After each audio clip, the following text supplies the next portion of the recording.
So, in the world of video games, and specifically swords and sorcery fantasy video games, there are two really popular games that each has a huge following and a huge loyal following, but of two completely different type of gamers.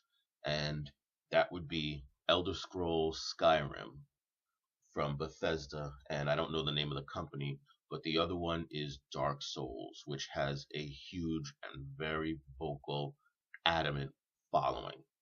And they're completely different games. They appeal to two completely different types of gamers. Basically, Dark Souls is a game that follows the ancient gaming adage that gameplay is king. Dark Souls is a game in which everything else, story, character, virtually everything that can take a backseat to the gameplay takes a backseat to the gameplay. And the people who like Dark Souls kind of look down at Skyrim because the gameplay is so simple. And in truth, they're absolutely right about that. Now, let's be clear from the start, I'm a Skyrim guy, but I have played Dark Souls and I know exactly what they're talking about. The gameplay in Dark Souls is a lot of fun. It is way, way more well thought out than the gameplay in Skyrim, which is basically in Skyrim, you get better by improving your weapons and improving your character skill level. In Dark Souls, you get better by getting better at the game. It requires your skill to defeat the enemies, not just getting a better weapon. That's not going to do it. And Dark Souls is a game in which defeating a particular enemy, you have to learn the way he moves, you have to learn his weaknesses, you have to learn his timing, and then every single time you face that enemy, you'll face him in different physical circumstances that limit what you can do and how you can maneuver around him. You'll face him in an open room. You'll face him on a staircase. You'll face him on two small platforms connected by a ladder. You'll face him on a bridge with a deathly fall on either side. The combination of the gameplay and the level design makes the game extremely fresh, and it's very interesting to go from battle to battle to battle in Dark Souls. But Dark Souls is also a game that appeals to the type of gamer that I refer to as the challenge junkie, the person for whom playing video games is all about meeting and overcoming challenges. Challenge is almost more of the king of these type of games than gameplay. If these gamers, if they're not being challenged, if they're not overcoming something, they get bored. If it's too easy, they get bored. If there's nothing for them to figure out, they get bored. If their skills are not being tested, the game is not good enough for them, not hard enough for them. And Dark Souls is, for that type of gamer, from my perspective, the greatest game ever made. If you haven't played it and you like that much challenge, you've got to go play Dark Souls and its predecessor, Demon Souls.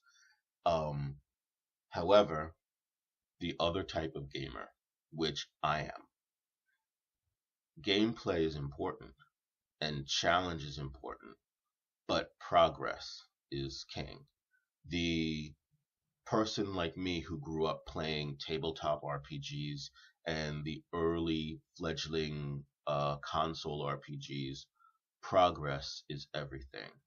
We are the players that, if you're not advancing, if you're not moving forward, that's when we get bored. It doesn't matter how much you challenge me, how good the gameplay is. If I'm standing still, I feel like I'm wasting my time.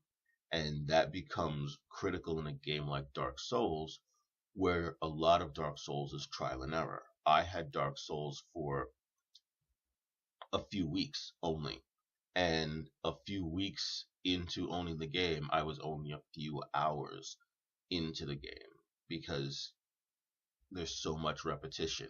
You do something, you fail, you try it again. You do something, you fail, you try it again. And it's so repetitious. When you're all about progress, you have to be leveling up your character, advancing through the story, getting new items, finding new dungeons, unlocking new areas. If you're not moving forward, you feel like you're wasting your time.